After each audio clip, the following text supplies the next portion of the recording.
So, welcome to the second day of PyCon Sweden 2015. It's great to see so many people here.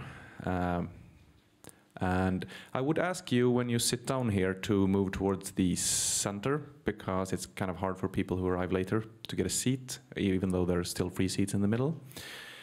We still have lightning talk slots for today, 3 or 4, I think. Works same way as yesterday. Just write your name down. And I would like to ask, how many people were here last year, or rather at KTH last year? Thank you.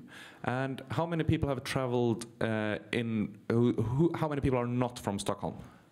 Let's say that. Thank you. That's a fair few.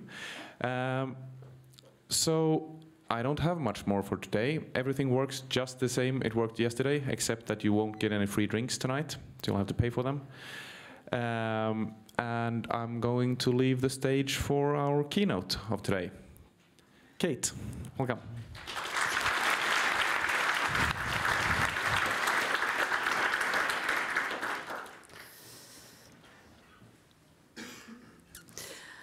All right, hello everyone. My name is Kate Heddleston. I'm a software engineer from San Francisco. For those of you who can't see me clearly, this is a self-portrait that I drew. And I use it basically on stuff all over the web. And my mom made a jean jacket with that embroidered on the back too, so it's pretty awesome. So I normally work at early stage startups building web applications, but for the past several months I've been traveling around working on my own projects and doing the digital nomad thing.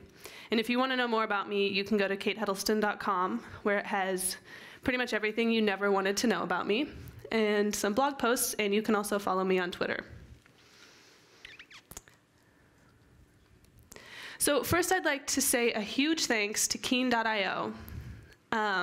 Because I am currently fun-employed and I don't have a company to send me to conferences, I'm not able to travel everywhere and speak at all the conferences that I want to go to.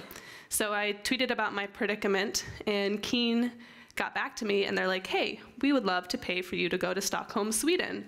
And I was like, do you need me to wear a t-shirt and like do a shameless plug for your company? And they're like, no, we're gonna just do this to be nice people. And I was like, that's crazy. So this is a completely voluntary plug for Keen.io. They're a great company, really, really nice people. It's actually a cool product. They help you collect data and process massive amounts of data, so you should check them out.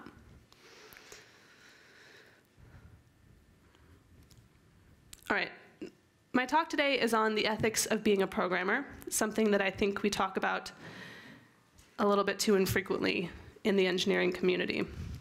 So this is my dad. My dad is pretty great. I'm a huge fan. And this is my dad on vacation, where we got to see some turtles. So my dad has a pretty cool job. He saves lives. And he doesn't just save boring adult lives. He saves cute, tiny, little, adorable baby lives. And he delivers babies, specifically when the pregnancy is high risk, which means he sees all of the worst pregnancies. So 18 years ago, a woman came into his office in dire circumstances. She was around 20 weeks pregnant, and she was about to lose her baby. So everyone was certain this was a hopeless case. It was a really, really difficult case. But my dad's job as a doctor is to do his best with every patient and every case, no matter how hopeless it is, and no matter how likely they are to fail. His job is to first save the mother, and then the baby to the best of his abilities. As a doctor, he is legally and ethically obligated to do this. And all doctors in the US and most of the modern world are required to treat patients, or they can face legal action and lose their license to practice. And even if he weren't legally required to treat the patient, I like to think my dad would have felt morally obligated to try to do his absolute best to save the patient, even when everything seems hopeless. So in this case, my dad's best efforts were enough. They managed to stabilize the mom and baby, and she was on bed rest for about 4 months, which sounds awful to be in bed for 4 months, but she carried the baby to full term and had a healthy baby boy. And just last year, my parents were actually invited to his high school graduation. So he's 6'5", top of his class, great student. But 18 years ago, nobody thought he would make it to 23 weeks in utero. So as you can imagine, growing up in a family with a dad as a doctor and a mom as a nurse, discussions about ethics and morality were fairly regular at the dinner table. Ethics are the societal rules of right and wrong that govern us in our different professions: medicine, law, etc. They span both legislation and social norms, giving us a framework for what we should and should not do. The medical profession has a really long history around professional ethics, and the Hippocratic Oath dates back to ancient Greece. And all medical students and modern-day practitioners swear to a modern version of the oath on entering the field. So a doctor's behavior is governed both by legislation in almost every country, and social norms, or codes of conduct, that are governed by an ethical board. Adherence to codes of conduct are managed by these boards in most countries, and the boards have the right to revoke doctors' licenses and take away their right to practice medicine if they breach these codes of conduct. But as an adult, I have often wondered about my moral and ethical obligations as a programmer.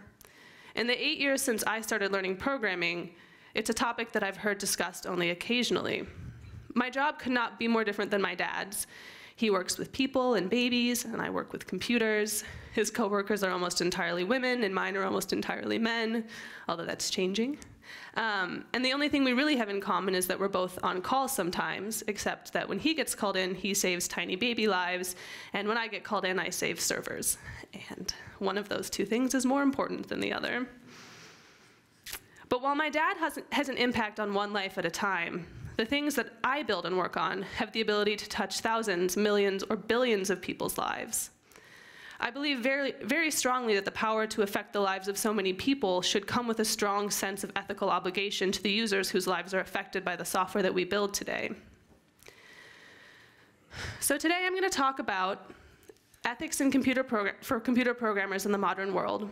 And I'll talk a little bit about the history of ethics in computer programming and two modern use cases that bring up some questions about what it means to build software today.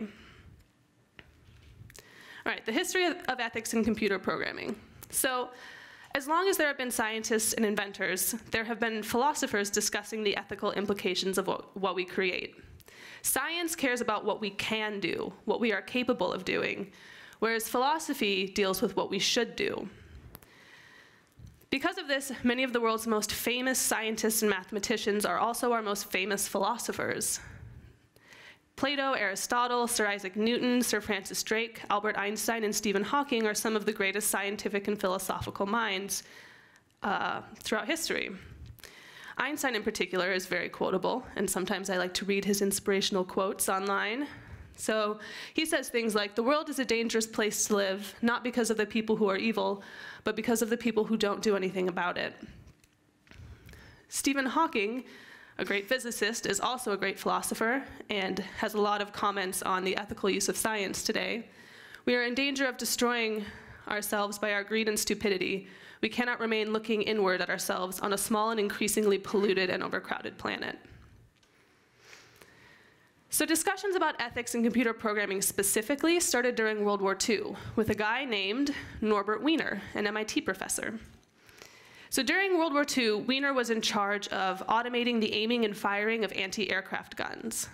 And his work automating anti-aircraft guns led to his formulation of cybernetics, which deals with the science of communication and automated control systems. But as a result of his time in the military, he became increasingly concerned with ethics around computer programming and warfare, specifically the weaponization and militarization of science, which that was a time period where that fear started because World War II was also the beginning of the atom bomb.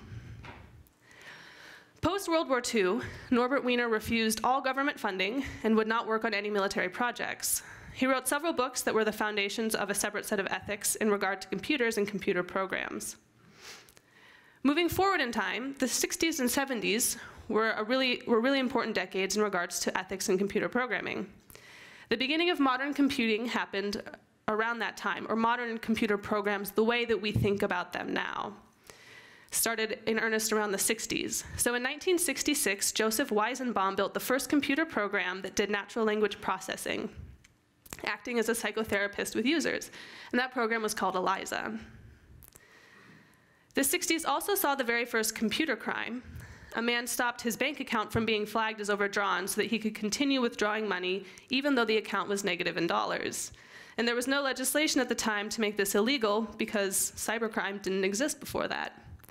And I'd like to take a moment to look at these photos that I found online when I looked up the word cybercrime. There's this guy in a really well-lit room wearing a mask, holding his computer and typing with like a claw-like hand. So he's got about like 4 words a minute going there. The guy in the hoodie behind the binary. This guy in a mask, because masks are totally necessary when you hack things. And then another guy with a claw. I was like, who are these hackers? And like, how are they typing like this? But this is how the world sees people who steal cyber information. The 60s and 70s in the US and much of the world were times of widespread civil unrest and large anti-war protests. So ethical discussions during this time were widely influenced by the anti-establishment, hippie, and free love movements of the 60s and 70s. So here is an anti-war protest, the civil rights movement, John Lennon and Yoko Ono. It's not an accident that the free software movement was created in the 80s by Richard Stallman shortly after this time period, and the open software movement happened right after that.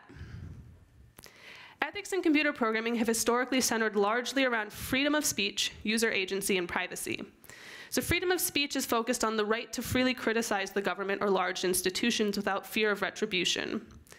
User agency is concerned with the idea that programs should act on behalf of the user as the user intended. And finally, privacy is concerned with protecting user information, especially from governments, large institutions, and theft through cybercrimes. And as the amount of information that can be shared quickly and easily has increased, concerns about government surveillance and the distribution of people's information continues to be a major issue. Because the ethical dilemmas and discussions in computer programming are somewhat unique to the field, a separate field of ethics regarding computers was developed, largely based on the principles of Norbert Wiener developed during World War II. And today the ACM has put together a code of ethics for computer programmers based on these principles. And I stole this straight from Wikipedia, just to let you know. But basically, the ACM says there's 6 things that we need to think about critically. And these are good things to think about. Contribute to society and human well-being. Programmers should work to develop computer systems that can reduce negative consequences to society, such as threats to safety and health, and that can make everyday activities and work easier. Avoid harm to others. Computer systems can have an indirect impact on third parties. They can cause loss of information and resources that might result in severe consequences for users, the general public, or employers. Therefore, software developers should minimize the risk of harming others due to coding errors or security issues by following standards to design and test systems. Be honest and trustworthy. This principle encourages programmers to be honest and aware of their limitations in knowledge and education when writing computer systems. Also, if a programmer knows there is something wrong with the computer system, he or she should report it immediately to avoid undesirable consequences. Give proper credit for intellectual property. So it's mandatory that every software developer should never use and take credit for someone else's work, even when it's not been protected by a copyright law, patent, etc. And they must recognize and fully credit other people's works, and they should use their own ideas to develop software. Respect the privacy of others. Computer systems are wrongly used by some people to violate other people's privacy. Software developers should write programs that can protect users' private information and that can avoid other undesired people from having unauthorized access to it. And finally, honor confidentiality.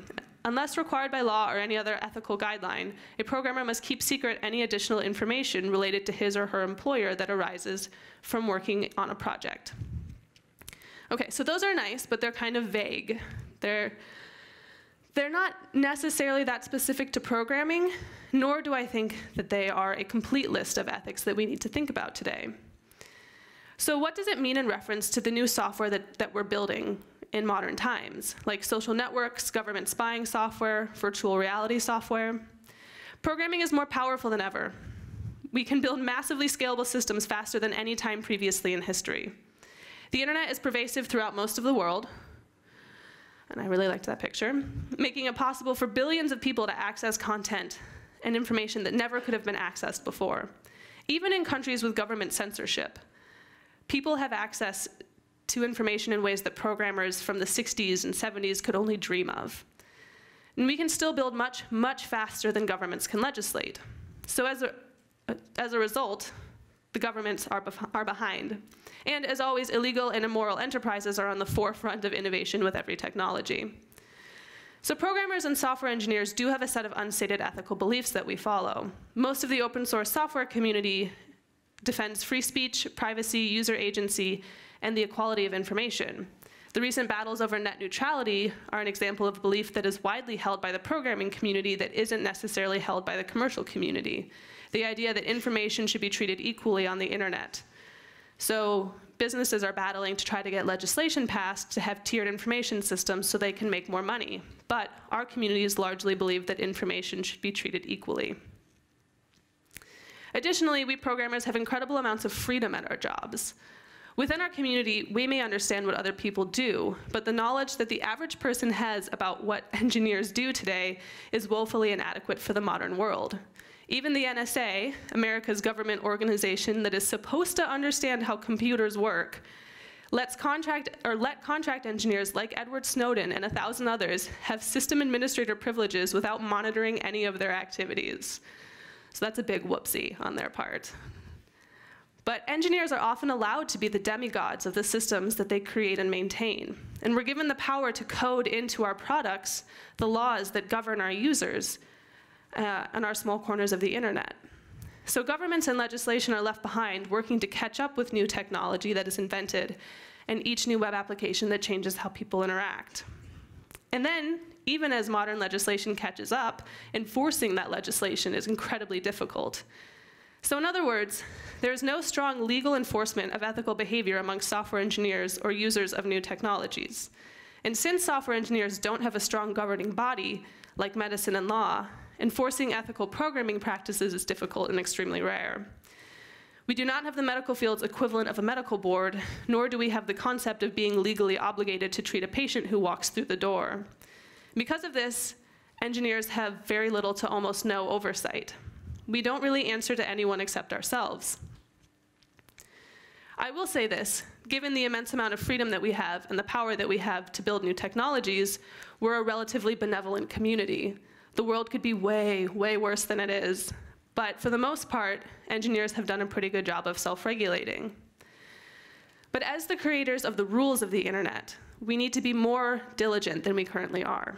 We need to constantly ask ourselves the question, what are we responsible for, and how can we make the world of technology better for all users? So now I'm going to talk about two major use cases with modern technology. While historically privacy and user agency have been the major concerns regarding ethics in computer programming, they are not the issues that keep me awake at night, mostly because I've kind of given up on privacy with the whole NSA thing.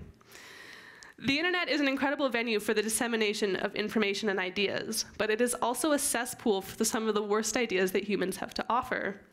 And it's not surprising that the internet encompasses the scope of humanity, but it's difficult for me to look at some of the things we've built without feeling a little bit uneasy. For example, the sex industry has always centered around buying mostly female sex and sexuality as a commodity. The internet did not create that. Furthermore, harassment has always been a part of human culture. The internet did not create that. But the internet makes it possible to do these things on a scale that we have never seen before. Just like it makes it possible to share ideas on an unprecedented scale. Abhorrent behavior isn't limited to the dark corners of the internet. Harassment and illegal pornography are real and present parts of technologies that most of us use every day. So here are the two modern dilemmas that I have, and I present these to you not as cases that necessarily have answers, but as cases that bring up a lot of questions that we need to start thinking about as programmers. So how many of you use Twitter? I use Twitter. So Twitter, the right to not listen, and online harassment. How many of you have heard of Gamergate, actually? Yeah.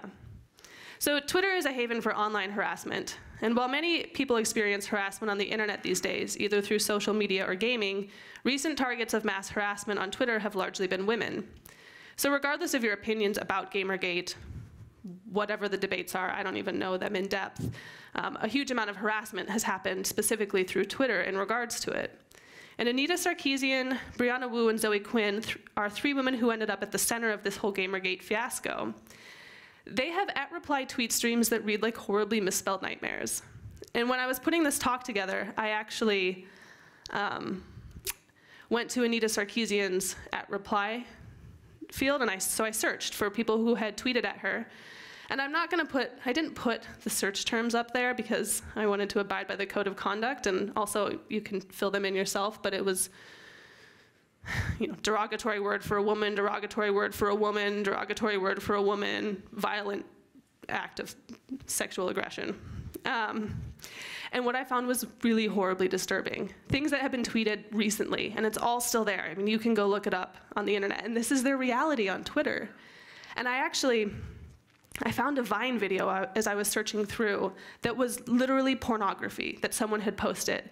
And I am not entirely sure that the woman in it was complicit with what was happening. So it was the first time I've ever used Twitter's report something. I was like, this is horrible. This cannot be anywhere on the publicly discoverable internet. And what's funny about it is that I have no idea what's happened because Twitter doesn't really give you follow-up on it. But later, 2 days later, I was trying to follow, a cute puppy feed, and all of the content was now hidden behind links that said, this content may be sensitive. So now I have to click on links all over Twitter to see content of cute puppies because apparently I'm too sensitive by reporting pornography. So their system for reporting harassment isn't the most amazing. But I live in fear of what I call the internet's eye of Sauron ever looking at me. And it's that collective group of people who, behind these anonymous accounts, descend on you and make your life on and off the internet a living hell. And so my brief foray looking into some examples of harassment on Twitter was enough to solidify the validity of my fear. So how did this happen? How did a group of engineers, just regular software engineers, create a platform where hate speech, death threats, and gross sexual objectification could go largely unchecked? Because remember, this wasn't created by an evil set of orcs. It was created by just a set of average software engineers. People experiencing harassment on the platform have reported it for years, so why has nothing been done until very, very recently? Engineers have been historically obsessed with free speech and privacy on the internet, specifically the right to say whatever it is that you want. And I think both of these things are very good things for online users to have. And they're necessary but not complete. So free speech, at least in America, is one of the most misused concepts. People use it to justify saying terrible things to other people. Being @tagged is the digital equivalent of someone being able to say something to your face or yell something to your face. Yet users are unable to control hate tweets and death threats said to them specifically. The fact that Twitter gives users very few tools to regulate the content that is tweeted at them is not representative of people's ability to escape a situation in the real world. Additionally, free speech is not a tool that protects a person's right to say anything to anyone at any time. Exclusions to free speech include real threats to a physical person, inciting imminent lawless action, obscenity, libel and slander, invasion of privacy, and intentional infliction of emotional distress, which, if you go read those @reply tweet streams, pretty much everything in there falls under one of these categories very, very clearly. Engineers in the 60s and 70s were worried about protecting users online from large institutions and governments. It makes sense because the 60s and the 70s in the United States were the times of the civil rights movement, the anti-war movement, and a lot of other politically charged movements that mostly targeted the government and large institutions. Over time, programmers codified free speech into forums and platforms by offering users anonymity and building very few tools for censoring speech. This approach to free speech, however, makes a very big assumption, that the biggest threat to people online is from governments and institutions. What the original founders of the internet and many engineers today have not internalized is that for many people who use the internet, the largest threats to their safety and privacy are not governments and large institutions, but other people. So the right to not listen. This is an idea that I've been really obsessed with lately. Free speech has two sides, like a coin. And I like this picture because it actually shows that coins don't have two sides, they have three sides. But we always talk about the one side, which is the right that people have to say something. The other side is the right to not listen. The right to not listen is the part of a person's freedom that allows them to remove themselves from situations where they're uncomfortable, unhappy, or they feel unsafe. It's so fundamental a part of our freedoms in the West that we sometimes take it for granted. The right to not listen means we can choose our news sources, and it means that we have a right to get information from a source other than the government. And in fact, the right to not listen is crucial in order to avoid a totalitarian Big Brother-esque government where citizens are forced to consume information from a single entity like the government. Freedom includes the right to not listen to people's ideas, opinions, or philosophies, which can be very frustrating at times because people's ability to choose not to listen can lead to ignorance. And ignorance and the right to not listen are probably Americans' two favorite freedoms, which are regularly exercised by many of my fellow countrymen. I really like the joke maps of how America thinks of the rest of the world. I don't even know all of the states on the east coast of my own country. There's like 50 states, there's a lot of them.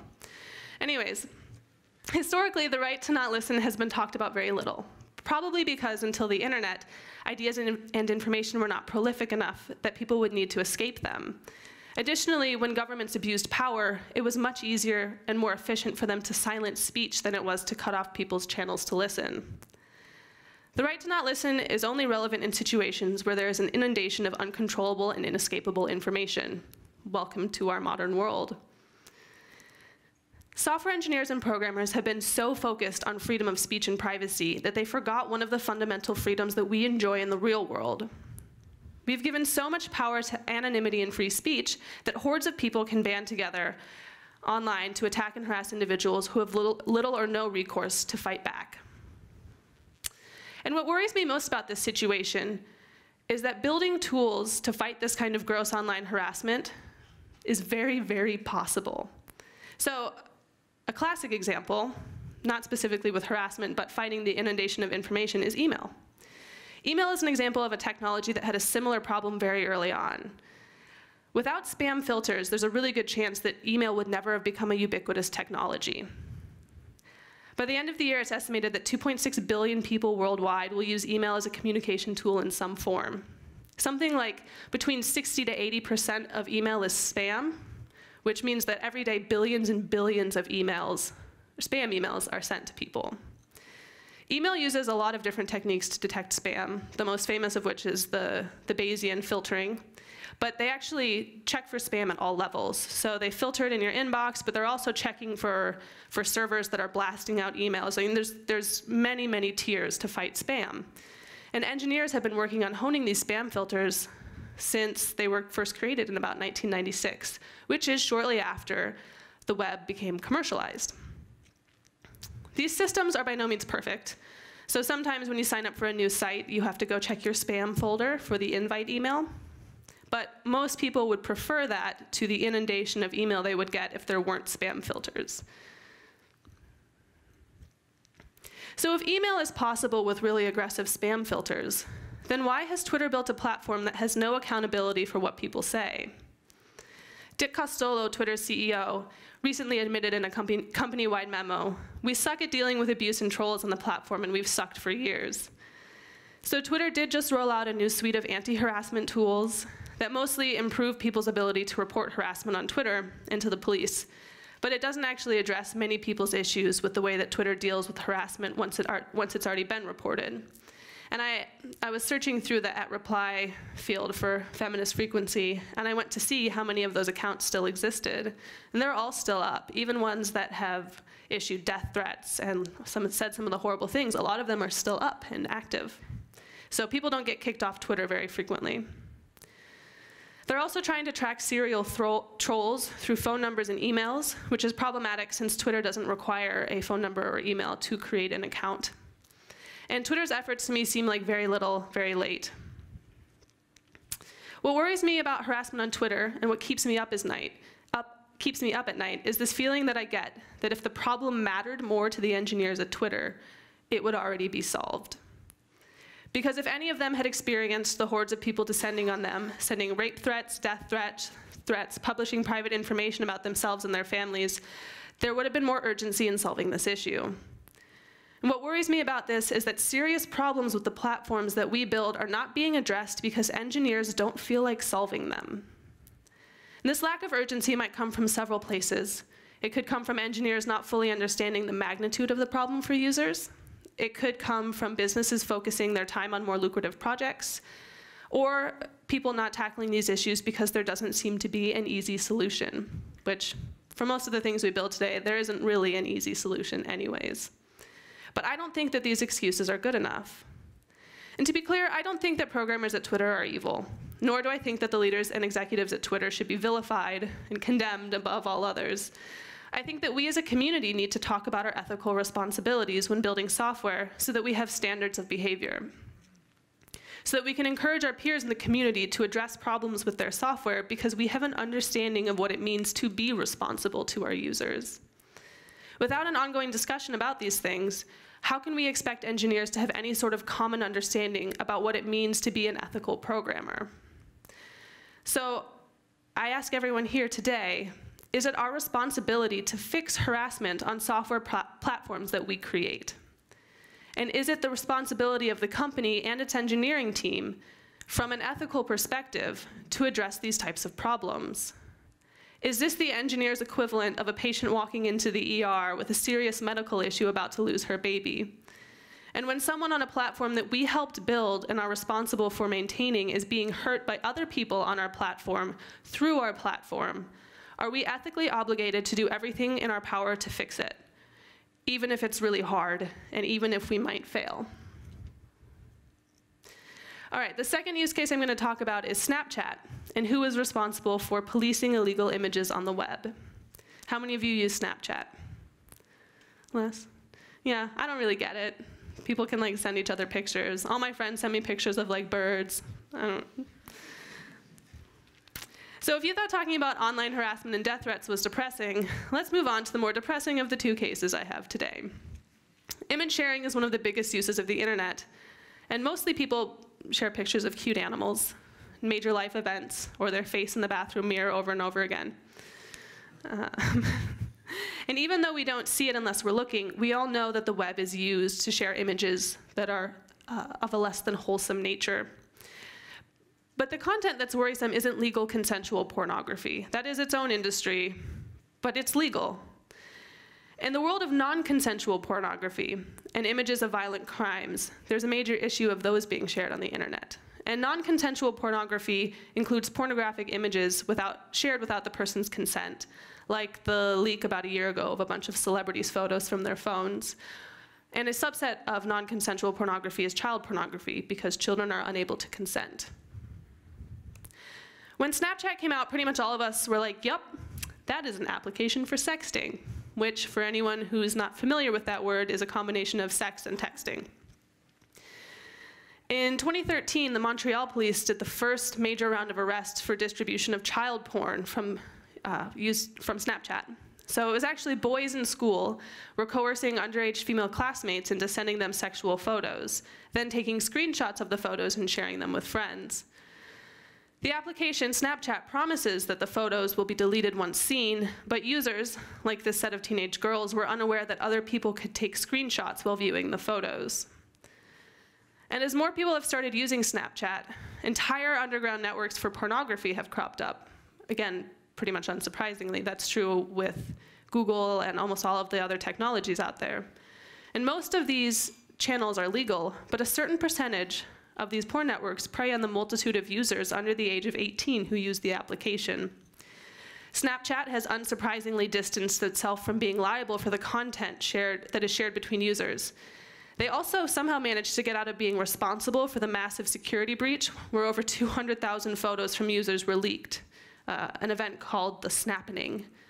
So Snapchat, an app that the founders have admitted was initially built for things like sexting, has to know now that a certain percentage of the content shared on their platform is going to be from underage users.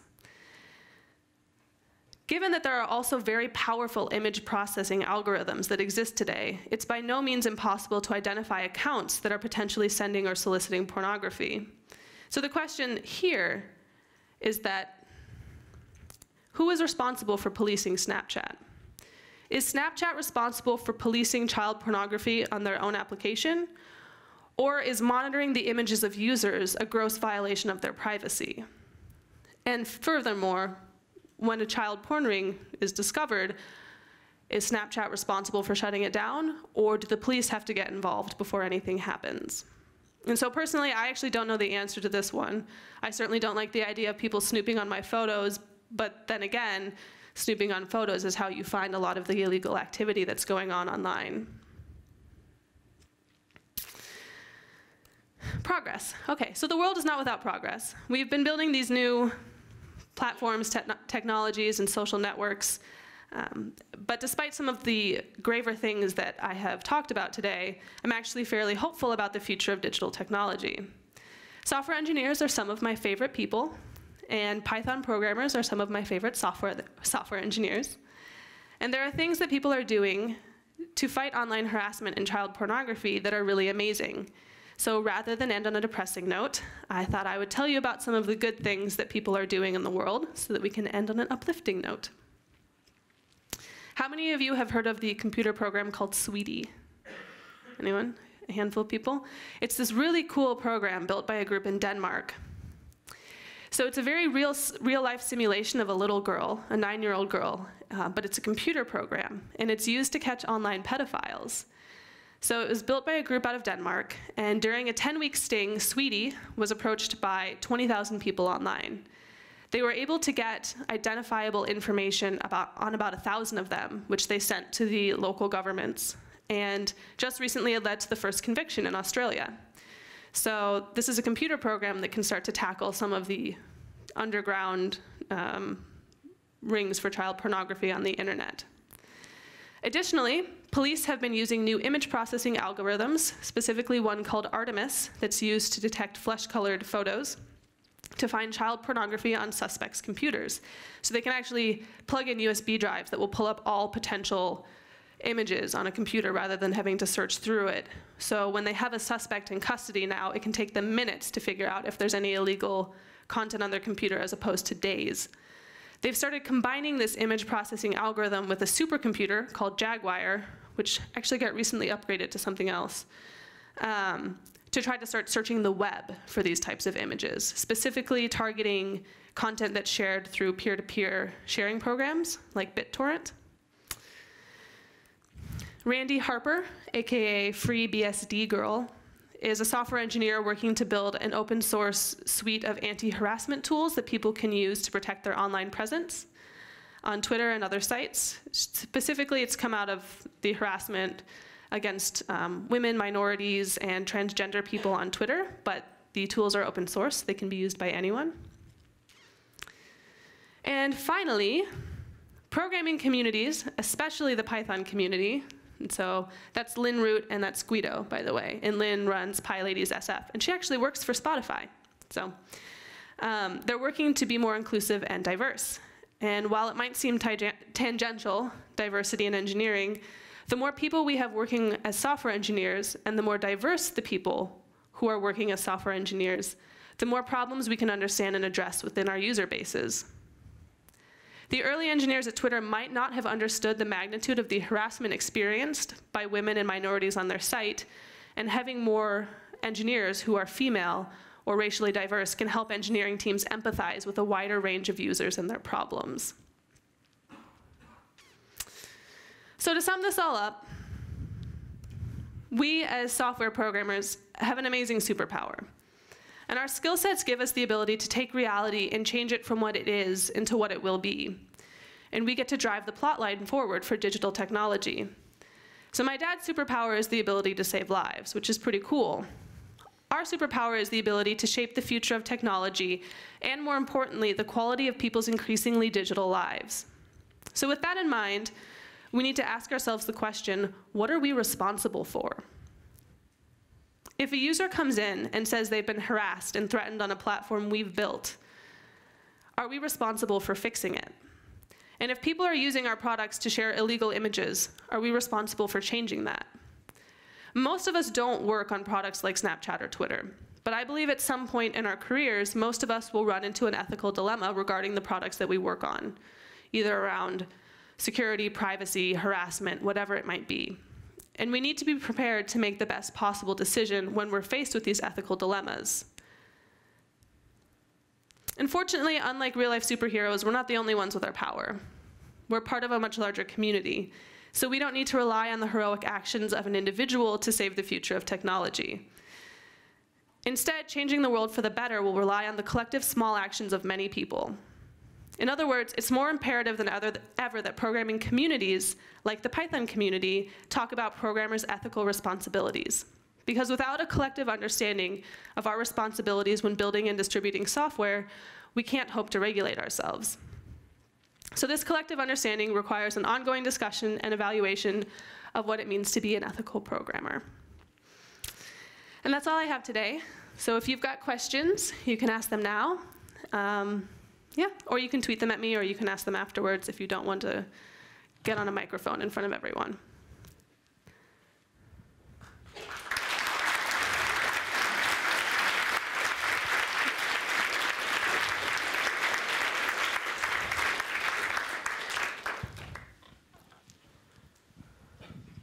Hello. Hi. I've read a few science fiction books, like from the 60s, 70s, and they've always warned us about, oh, we will program computers and they will eventually take over and kill us all. About that, and also about like big companies will sort of take over the world.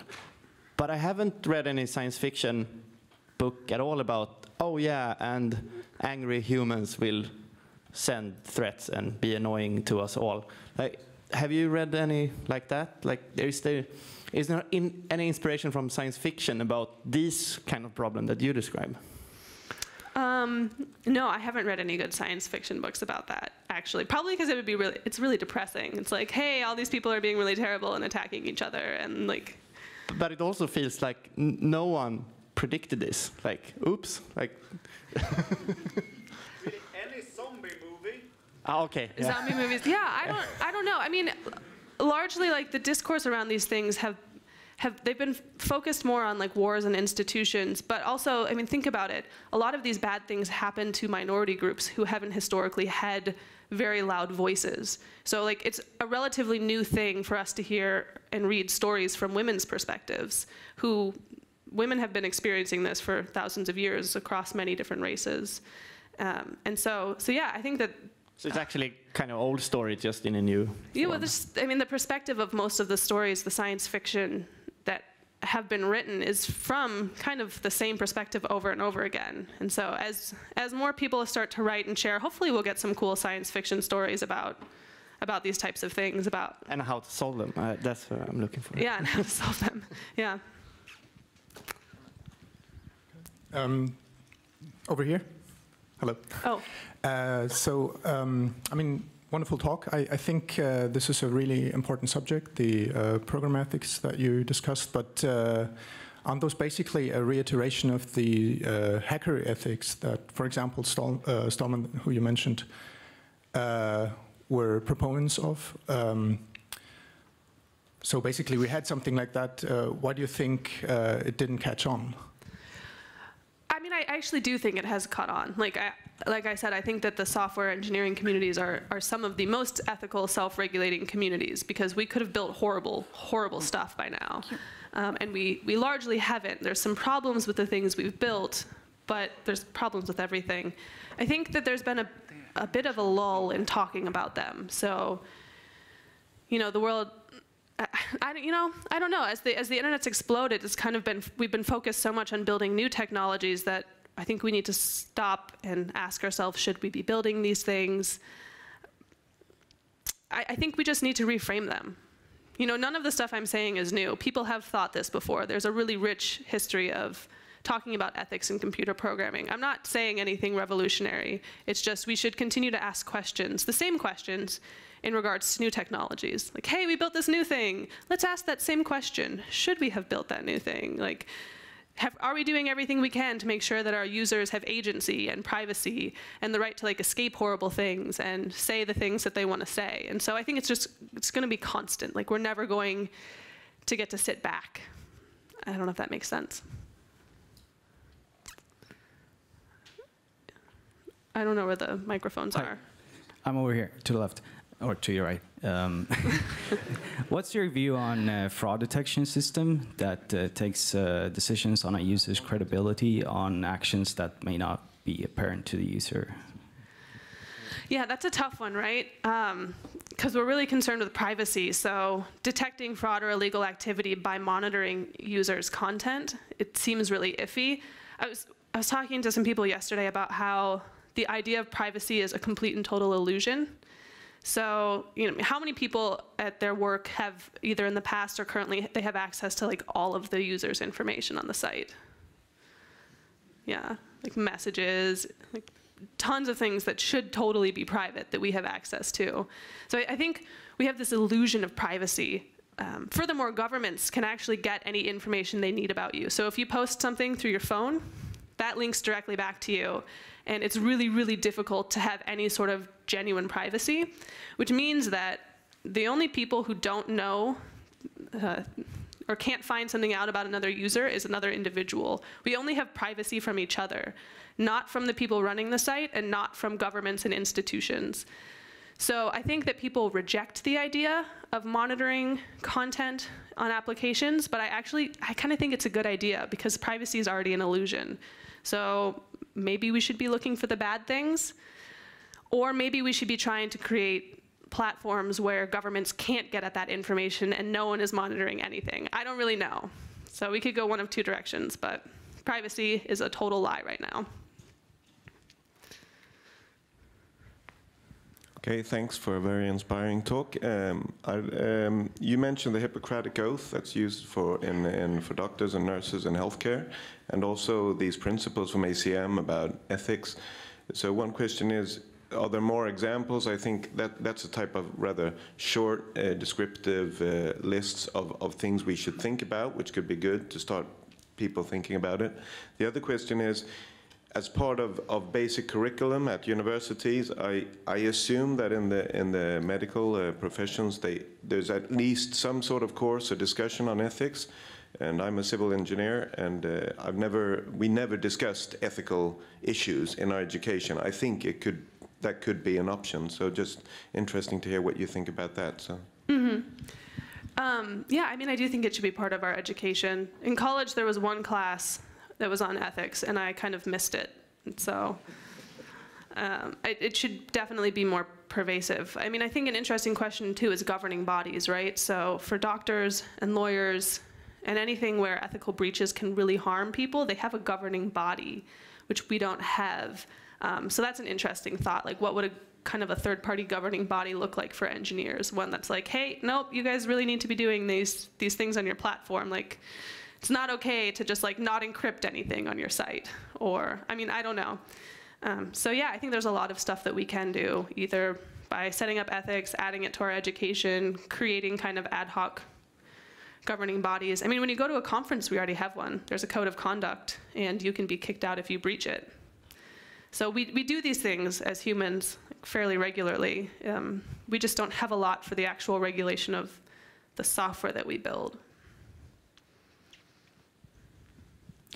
Hey, thanks for the talk. Really inspiring. I have a question.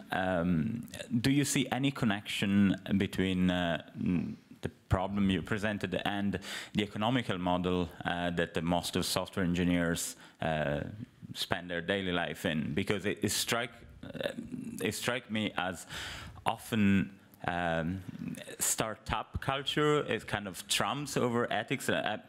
Uber comes to mind. Like, it's always all the time presented as the most successful, fastest growing startup ever, but the very top of its management has done and said a lot of very ugly things on women and stuff, and nobody holds them accountable to that. So yeah, I just wonder if you see a link between startup culture, economy, and this kind of problem or not, or whatever. Yeah, definitely. I've spent my entire adult life in like the Silicon Valley tech industry, and I've got to say, like, I'm not super thrilled with what I shall call my community or peers in the startup world. I think we need a lot more oversight on founders through like the venture capital community, right? Venture capitalists are they're just sitting back like, I just give them money. And I'm like, nope, that's not okay. You can't have founders running around like, you know, saying these horrible things completely unchecked, where the only people above them in the power system are the venture capitalists who are like, nope, we're not gonna get involved.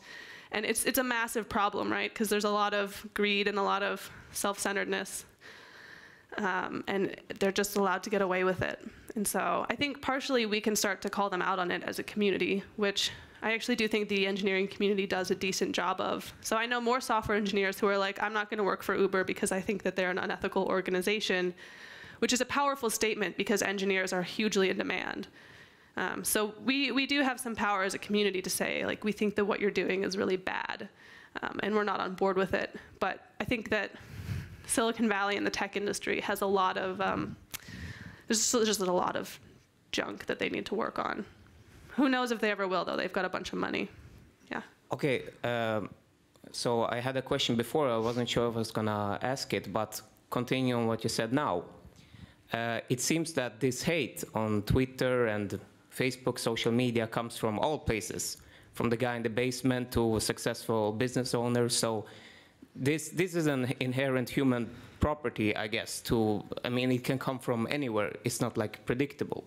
So Twitter and services like this just shows it to the world. I mean, so what if we just at the tech level try to suppress this, like with filters and stuff? It doesn't really solve the core problem.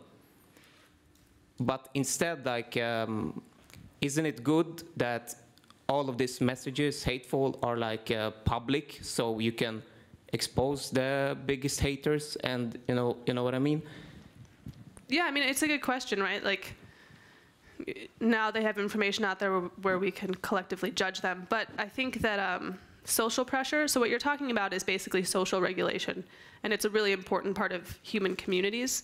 Like, anyone who's had a negative thought about anything in the last day or two, you know, thought something mean about someone else, like, why didn't you say it out loud? Can anyone think in their heads why they didn't? Because you would have looked like a jerk, because someone would have gotten mad at you. There's a lot of regulation that we do to people in the real world, but it requires a small enough community where you can actually call someone out on it. And the internet has kind of dispersed that. The community is so large that we're not able to regulate each individual. But the reason that we don't say a lot of the dumb or mean or judgmental stuff that goes through our head is because we know that there will be recourse for it. So the question is, can we build in a reasonable recourse that will deter people from saying some of this just junk that shouldn't be said online? Because you don't say it in the real world. They wouldn't walk around, I mean, maybe some of them would, saying horrible, horrible things to people's faces, because they would get in really big trouble. So I don't know. Can you build tools that kind of pressure people into behaving the way that they do in the real world on the internet? Right. I would like to rather make two quick points, which is really that people are great when in small communities. We have like thresholds for how much feedback we get, positive and negative, to trigger our different emotional responses. And the modern world is too big. We are made to climb in trees and eat bananas. And this is, our brains can't handle the amount of feedback we get on the internet. So that's why we need this kind of regulation systems. And I think a lot about the problems, and I never find solutions, and I talk about the problems, and I never find solutions, but that's the thing we should know this because we're into open source.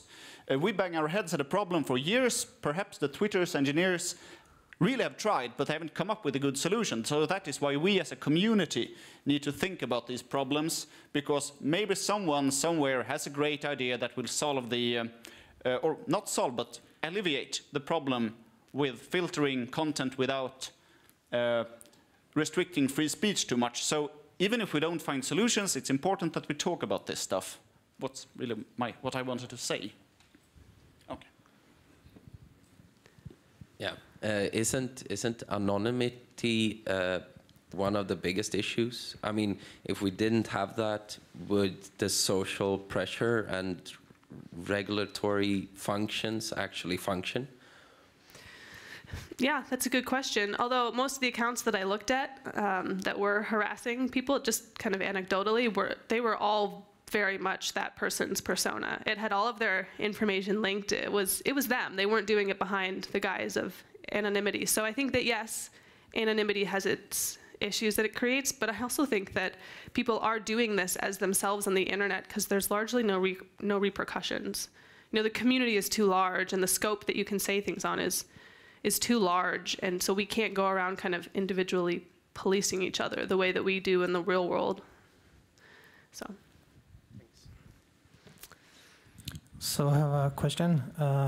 Really good talk, by the way. It's very, very important questions. The way I see it, part of the problem is that there's a lot of, it's the speed of information getting disseminated and the scope of the reach it has.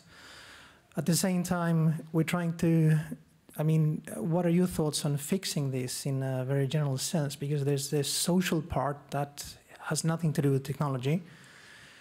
And then there's the technical part. And the technical part may be solved in pieces, or we can make one big stab at it and have it done for. For instance, if I may say so, it's just technology. We can do stuff. I mean, if people are known to provide hate speech, how hard is it for Twitter to really shut those accounts down?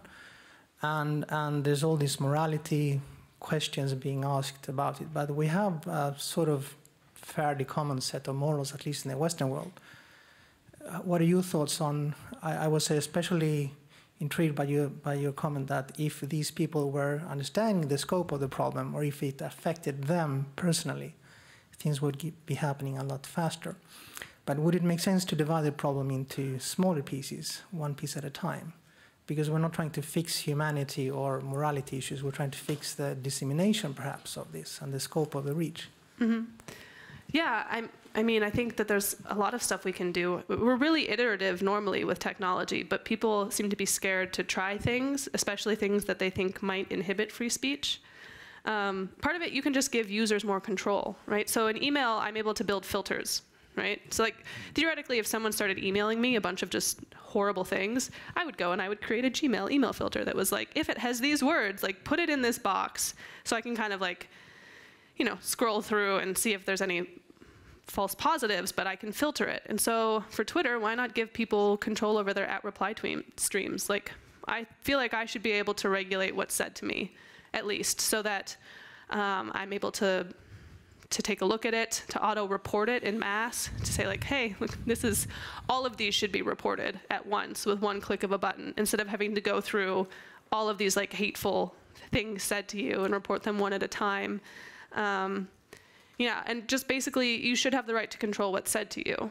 And Twitter, I mean, I think that they should build some tools. It wouldn't be ridiculous for them to start to pre-process tweets, because I think they already have to do that. So every time someone tweets something at someone else, that person gets control over whether or not it's automatically published, whether or not they get to review it, etc. So people still have the freedom of speech to say things out into the web that are terrible, but if I don't hear them, it's perhaps a little bit better. So I don't know, I think there's some interesting stuff that we can start to think about who should have control and how we can build tools that do that. And we can just start launching them and see what works. Yeah, well, okay. That's, you're actually touching the subject that I was thinking about. Because the thing is, what we have corporations now making censorships. We are having corporations or cultural gatherings of people, of millions of people all over the world, making censorship or social limitations on what you can say, or free speech or whatever. The point is, you have very many cultures, you have very many moral grounds or bases for what you're doing. What's legal in one part of the world is not legal in another part of the world. What is morally acceptable in one part of the world is not morally acceptable in another part of the world. And it can be just neighborly countries.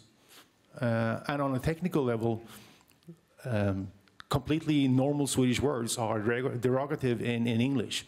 So filtering between languages and in multicultural contexts where you have automatic translations as well. I mean, it's hard. Mm-hmm. It's hard to unify moral grounds. So how do you see on that? I mean, it's a big question, but... Yeah. I mean, I think it's hard. Like, it's really, really hard. But I've seen a bunch of really great talks here about some of the other hard problems that have been solved. I mean, we regularly use tools that help us with time zones. Has anyone ever watched, there's a great YouTube video about how difficult just building a tool that deals with time zones is. It's so hard, right? Like, there's like half time zones, and some people are on time zones but not. Anyways, the point is, it's difficult, yes, and it might take decades for us to get it to a point where it's truly workable, but it's never going to get there if we don't start building it, and if we don't start, doing things. The big point is that we are actually getting either a least common ground or a major common ground of the morale. And that might mean that we are actually having less freedom of speech in the end on a total level, because we're trying to morally vigilant guard the morale all over the world, and all the morale guarders will have a least common ground that will be acceptable totally. Right? Yeah. Companies regulating what people say on their platforms is actually not a free speech violation. Free speech in almost every country has to do with people's right to say something specifically critical of the government and not be prosecuted. So even if a company were to build censorship tools that limited what people say, as long as they're not being prosecuted by the government, it's not actually limiting their free speech. So it's really, really confusing. We have these ideas that are kind of really ingrained in how we think about the world that aren't necessarily technically correct. So I do believe that in freedom of speech, and I believe that we should be careful when we build these tools to not limit people's freedoms proactively. So I think we should do more on the side of data collection and giving users control over the information that they have to deal with. But at the same time, I think that we are incorrectly defensive of the concept of freedom of speech. I don't know if that makes sense. So yeah, it's gonna be really, really hard to come up with any sort of collective idea of what is moral. But in 2 decades, a lot of people in the world, I was just in Vietnam, and people there know the same online memes that I know. They know a lot of the words that I know. We're starting to get more and more of an international collective understanding that is shared. And so 20 years from now, we might actually be able to come up with kind of a shared morality, at least, where people, even if they didn't grow up in a culture that had the same moral standards, are able to learn and understand it on a global scale. So, yeah. Okay, so please give a big round of applause for Kate.